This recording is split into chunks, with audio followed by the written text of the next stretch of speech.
Hello friends, चलिए पंचायती राज व्यवस्था की कक्षा को आगे बढ़ाते हैं। पिछला 2 कक्षा हो चुका है, जिसमें पहले कक्षा में किस तरह से पंचायती राज व्यवस्था और नगरीय निकाय व्यवस्था को भारतीय संविधान में शामिल किया गया और कहाँ उसका प्रावधान है, संसदीय प्रक्रिया और कब लागू हुआ, इसके बारे में हम उल्लेख कर चुके हैं। कल की कक्षा में हम प्रमुख अनुच्छेद जो भारतीय संविधान में प्रावधान किया गया है पंचायती राज व्यवस्था एवं नगरीय निकाय व्यवस्था, इसका हम तुलनात्मक रूप से अनुच्छेदों को याद कर चुके हैं। तो उम्मीद करता हूं आप सभी का याद भी हो चुका होगा। याद कर लीजिएगा, एग्जाम में प्रश्न पूछे जाते हैं। ठीक है, आज का हमारा टॉपिक है पंचायती राज गठित के लिए कौन कौन से समिति गठित हुई हैं, उसके बारे में देखेंगे। किस तरह से पंचायती राज का विकास हुआ, उसके बारे में बात करेंगे। ठीक है, तो चलिए आज का हमारा टॉपिक पंचायती राज पर गठित समितियां हैं। ठीक है, तो पहले इसके पृष्ठभूमि को देख लेते हैं। ठीक है, उसके बाद बात करेंगे कि किस तरह से पंचायती राज व्यवस्था भारतीय संविधान में शामिल किया गया। ठीक है,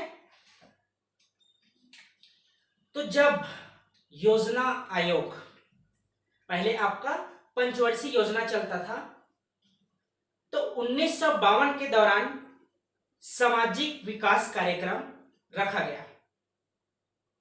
किनके द्वारा? तो उस समय प्रधानमंत्री थे पंडित जवाहरलाल नेहरू जी के द्वारा। बात कब की है? 1952 सामाजिक विकास कार्यक्रम। तो जिस उद्देश्य के साथ सामाजिक विकास कार्यक्रम को जो लक्ष्य रखा गया था, वह अपने लक्ष्य और उद्देश्यों को पाने में असफल रहा। तो 1954 में उस कार्यक्रम को समाप्त कर दिया गया। उसी समय भारत के प्रधानमंत्री पंडित जवाहरलाल नेहरू जी ही थे।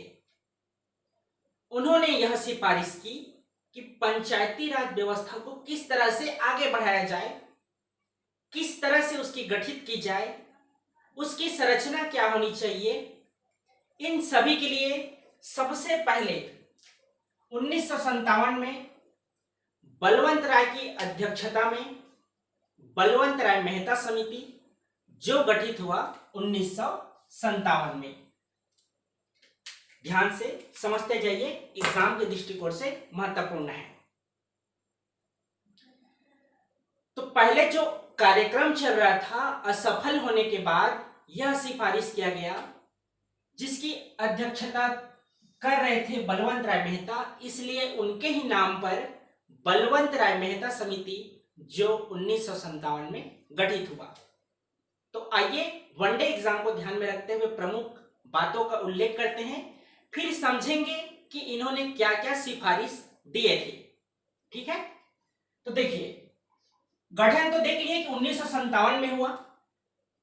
इन्होंने अपना रिपोर्ट, जो सिफारिश था उसका रिपोर्ट 1957 में ही, लेकिन पर्टिकुलर नवंबर 1957 को रिपोर्ट को प्रस्तुत किए। ठीक है, जिसको स्वीकृति मिला 1959 में। स्वीकृति 1959 में मिला है। रिपोर्ट कब दिए? नवंबर 1957 में, जबकि गठित हुआ है ये भी 1957 में। ठीक है, तो देखिए लागू, ठीक है, स्वीकृति तो मिल गया है, तो लागू कब हुआ? तो 2 अक्टूबर 1959 को प्रथम बार पंचायती राज जो प्रावधान किए थे बलवंत राय मेहता, वह लागू हुआ। कब? तो 2 अक्टूबर 1959 को। तो कहां लागू हुआ? तो लागू हुआ प्रथम राज्य राजस्थान के नागौर जिला। याद रखेंगे, प्रश्न में पूछा जाता है। तो राजस्थान के नागौर जिला में पंडित जवाहरलाल नेहरू जी के द्वारा पंचायती राज को प्रारंभ किया गया, जिसकी संरचना क्या थी? त्रिस्तरीय।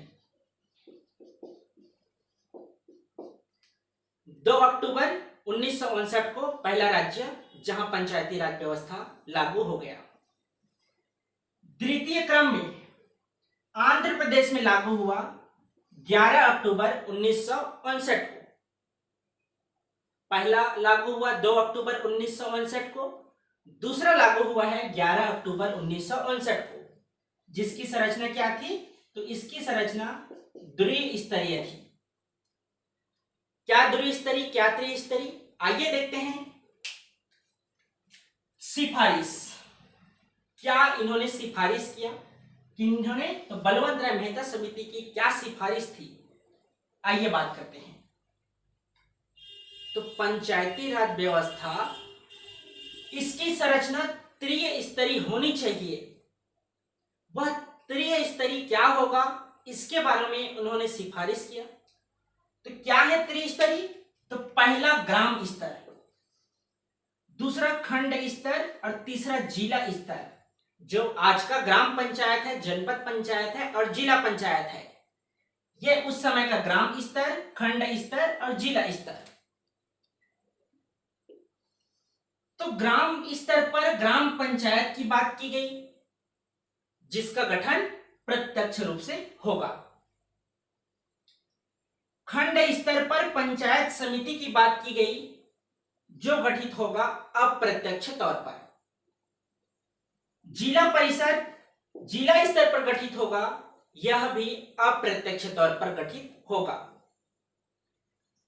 तो खंड स्तर पर जो वर्तमान में आपका बीडीसी, जिला स्तर का डीडीसी, ठीक है। तो जनपद पंचायत खंड स्तर पर वर्तमान में लागू होता है, जबकि जिला परिषद वर्तमान में जिला पंचायत के नाम से जानते हैं। तो उन्होंने सिफारिश किया था ग्राम पंचायत, पंचायत समिति और जिला परिषद का गठन अप्रत्यक्ष, अप्रत्यक्ष, अप्रत्यक्ष, जिसपे यह बात किया गया कि जो जिला स्तर है वहां पर जिला जो परिषद गठित किया जाएगा, इसके अध्यक्ष जिलाधीश होंगे। जिलाधीश से आशय कलेक्टर उसकी अध्यक्षता करेंगे। आखिर जो सिफारिश दिया गया था वह असफल क्यों हुआ? तो आइए बात करते हैं असफल के कारण क्या थे। इसको याद रखिएगा, मेंस के लिए भी महत्वपूर्ण है। लोक प्रशासन में आपका पंचायती राज व्यवस्था एक टॉपिक के रूप में उल्लेख किया गया है, ठीक है। तो देखिए असफल क्यों हुआ। पहला कारण, चुनाव कब आयोजित किया जाएगा, इसके बारे में कहीं कोई वर्णन या उल्लेखित नहीं किया गया था। दूसरा क्या बात हुआ, पैसा। ठीक है, आप ग्राम स्तर पर, खंड स्तर पर और जिला स्तर पर ग्राम पंचायत हो गया, पंचायत समिति हो गया और जिला परिषद गठन की तो बात आप कर रहे हैं, ठीक है, लेकिन उनके पैसा वितरण, पेमेंट, भुगतान की बात कौन करेगा, इसका उल्लेख भी नहीं किया गया था। तीसरा, उनकी कार्यकाल कितने वर्षों की होगी, कितने वर्ष तक वह ग्राम पंचायत है, पंचायत समिति है और जिला परिषद है, कितने वर्षों तक कार्य करेगा, इसके बारे में भी कहीं उल्लेखित नहीं किया गया था। चौथा क्या हुआ, दिक्कत कहां आ गई, संरचना पर भी। पहले आपका राज्य में लागू होता है त्रिस्तरीय संरचना, जबकि वही द्वितीय जो राज्य है वहां द्विस्तरीय संरचना लागू होता है। तो इस तरह से पूरे भारत में अलग अलग स्तर के संरचना गठित उस समय देखने को मिला। बात कब की है, 1957 से 1959 की बात है। तो यह हुआ आपका पहला समिति, बलवंत राय मेहता समिति, जहां पर पंचायती राज के विकास के लिए इनका भी योगदान बहुमूल्य रहा। दूसरा समिति गठित हुआ अशोक मेहता समिति, जिसकी अध्यक्षता उनके नाम पर ही है, उनकी अध्यक्षता कर रहे थे अशोक। ये बलवंत राय मेहता, इनके ही परिवार के सदस्य हैं अशोक मेहता। इन्होंने सिफारिश किया 1977 में जो गठित हुआ था, जिन्होंने रिपोर्ट प्रस्तुत की 1978 में ही, और 1978 में ही स्वीकृति प्राप्त देखने को उनको मिल गया। क्या सिफारिश किए तो देख लीजिए इनकी प्रमुख सिफारिश क्या रही। तो पंचायती राज की संरचना द्विस्तरीय होनी चाहिए। किसने कहा? अशोक मेहता समिति ने कहा कि जो बलवंत राय मेहता त्रिस्तरीय संरचना की बात करते हैं उसके स्थान पर द्विस्तरीय की बात किन्होंने की? तो अशोक मेहता समिति ने की। तो कौन कौन से वे द्विस्तरीय थे? तो पहला खंड स्तर पर बात किया गया और दूसरा जिला स्तर पर बात किया गया। कौन सा रह गया आपका? ग्राम स्तर। तो खंड स्तर पर मंडल पंचायत की बात की गई, जबकि जिला स्तर पर जो जिला परिषद यहां भी था उसको वहां भी उस बात का उल्लेखित किया गया कि जिला स्तर पर आपका जिला परिषद गठित होना चाहिए। ये उनकी सिफारिश थी। और क्या बात किया गया? तो उन्होंने एसटी और एससी ये दोनों वर्गों को आरक्षण देने का भी बात अपने सिफारिश में किए थे। यह हुआ प्रमुख दूसरा बात। तो तीसरा प्रमुख बात क्या है? चुनाव दलीय आधार पर होना चाहिए। यह भी उल्लेख अपने सिफारिश में किया था। दलीय आधार से आशय यह है जो वर्तमान में भाजपा है, कांग्रेस है, बीएसपी है, इस तरह से प्रत्येक पार्टी अपना सदस्य कैंडिडेट खड़ा कर सकते हैं, चुनाव लड़वा सकते हैं। ये किन्होंने कहा? तो अशोक मेहता समिति ने। ये आपका दूसरा कंप्लीट। तीसरा समिति डॉक्टर जीवी के राव समिति जो गठित हुआ था 1985 में। देखिए इसके अलावा भी अनेक समितियां गठित हुए हैं, लेकिन हम उन्हीं समिति के बारे में देख रहे हैं जो अक्सर एग्जाम में पूछे जाते हैं और जो एग्जाम के दृष्टिकोण से महत्वपूर्ण है। ठीक है, तो देखिए डॉक्टर जीवी के राव समिति ने क्या सिफारिश किया इसके बारे में भी देख लीजिए कि इनकी सिफारिश क्या थी। गठन वर्ष भी याद रखेंगे, वह भी पूछा जाता है। इनकी सिफारिश थी कि पंचायती राज जो संरचना त्रिस्तरीय और द्विस्तरीय की बात की जा रही है उसकी संरचना 4 स्तरीय होनी चाहिए, ना कि द्विस्तरीय या त्रिस्तरीय।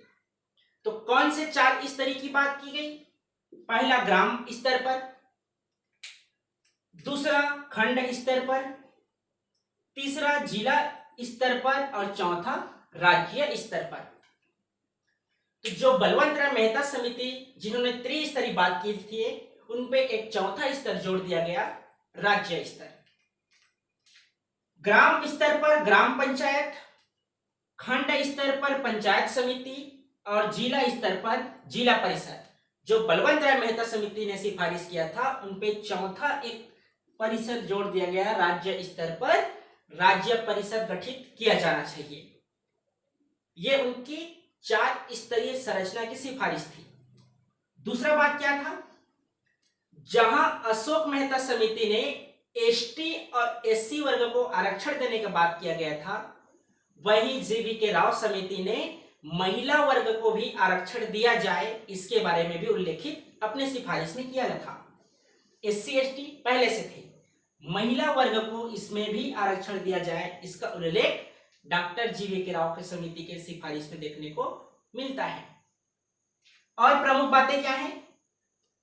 तो इन्होंने यह कहा कि जिस तरह से बलवंत राय मेहता समिति में चुनाव कब आयोजित किया जाएगा इसका कहीं उल्लेखित नहीं किया गया, जबकि जो जीवी के राव समिति थे उन्होंने यह सिफारिश किया कि जो चुनाव हो वह नियमित रूप से चुनाव आयोजित करना चाहिए। तो ये आपके तीसरा समिति हुआ डॉक्टर जीवी के राव समिति जो गठित हुआ था 1985 में। चौथा देखिए सिंघवी समिति।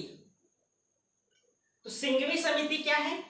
यह 1986 में गठित हुआ था, जिन्होंने अपने सिफारिश में कहा कि ठीक है आप लोग बात कर रहे हैं ग्राम पंचायत की ग्राम स्तर पर, लेकिन उनके विकास के लिए किस तरह से आप आर्थिक मदद करेंगे इसके बारे में तो आप कोई भी समिति जो पहले गठित हुई है उसके बारे में उल्लेखित तो नहीं करते हैं कि आखिर आप पैसों का वितरण किस तरह से करेंगे, ग्राम पंचायत स्तर पर आप कैसे पैसा का भुगतान करेंगे, इसका आप उल्लेख नहीं करते हैं। तो इन्हीं के सिफारिश पर ही आप देखेंगे तो राज्य निर्वाचन आयोग गठित की जाती है, ताकि सभी स्तर पर सभी स्तरों को ध्यान में रखते हुए उनको पैसा का वितरण किया जाए, आर्थिक सहयोग मदद किया जाए, ताकि उस क्षेत्र का भी विकास किया जा सके। ये आपको सिंघवी समिति जिन्होंने 1986 में सिफारिश किए थे, इन्होंने ये कहा था कि पंचायतों को संवैधानिक दर्जा दिया जाए ताकि उस पर सही तरीके से निर्णय लिया जा सके और सही तरीके से लागू किया जा सके। इसलिए इन्होंने सबसे पहले पंचायती राज व्यवस्था को संवैधानिक दर्जा देने की बात कही थी, जबकि नगरीय निकाय व्यवस्था को संवैधानिक दर्जा देने की बात थुंगन समिति के द्वारा किया गया था, जो गठित हुआ था 1988 में। दोनों अलग अलग हैं। पंचायती राज व्यवस्था को संवैधानिक दर्जा देने की बात की गई है सिंघवी समिति, ये लक्ष्मीमल सिंघवी समिति है, और जबकि नगरीय निकाय को संवैधानिक दर्जा देने की बात थुंगन समिति द्वारा यह सिफारिश की जाती है। यह हुआ आपका चौथा समिति, और यह थुंगन समिति लेकर 5 समिति हुआ। देखिए छठवां समिति है भूरिया समिति, जो गठित हुआ था 1995 में। तो भूरिया समिति ने अनुसूचित क्षेत्रों के लिए पेशा एक्ट लागू करने की बात की गई। पेशा एक्ट क्या है, इसको एक अलग से कक्षा लूंगा और आप सभी को विस्तार से बताऊंगा कि पेशा एक्ट किस तरह से लागू होता है, उनका प्रावधान किस तरह से है, इसके बारे में अलग से बात करेंगे। तो भूरिया समिति ने ही पेशा एक्ट की बात की गई, और पेशा एक्ट 10 राज्यों में लागू होता है, इसको याद रखेंगे, ठीक है। पेशा एक्ट 10 राज्यों में लागू होता है। जब आपको मैं भारत का संविधान में जब भाग उल्लेखित कर रहा था 22 भाग, वहां तो नहीं बताया हूं, लेकिन 12 अनुसूची में आपको भारत के मैप में भी अंकित करवाया हूं, और 10 राज्यों को नाम आपको याद करवाने का प्रयास किया हूं। तो उस 10 राज्यों के नाम आप कमेंट बॉक्स में बताइएगा कि वे 10 राज्य कौन कौन से हैं जहां पेशा एक्ट लागू होता है। उन 10 राज्यों के बारे में हम बात भारत के संविधान के अनुसूची में किए हैं, जो आपका दूसरा कक्षा था। तो इस तरह से पंचायती राज व्यवस्था का विकास क्रम हुआ, जिसके अंतर्गत आज का हमारा टॉपिक था पंचायती राज पर गठित समितियां के बारे में, ठीक है। तो आज की कक्षा को यहीं पे समाप्त करते हैं। वीडियो को लाइक कर दीजिएगा, कमेंट कर दीजिएगा, और आंसर प्लीज आप सभी बताया कीजिए। इससे मेरे को यह लगता है कि आप लोगों को समझ में आ रहा है। आप यह मत देखा कीजिए कि कितने लोग कमेंट कर चुके हैं। यदि आपको पता है तो आपको बताना चाहिए, चाहे कितने लोग भी कमेंट किए रहें, ठीक है। तो चलिए मिलते हैं फिर कल एक नए टॉपिक के साथ। आज के लिए धन्यवाद।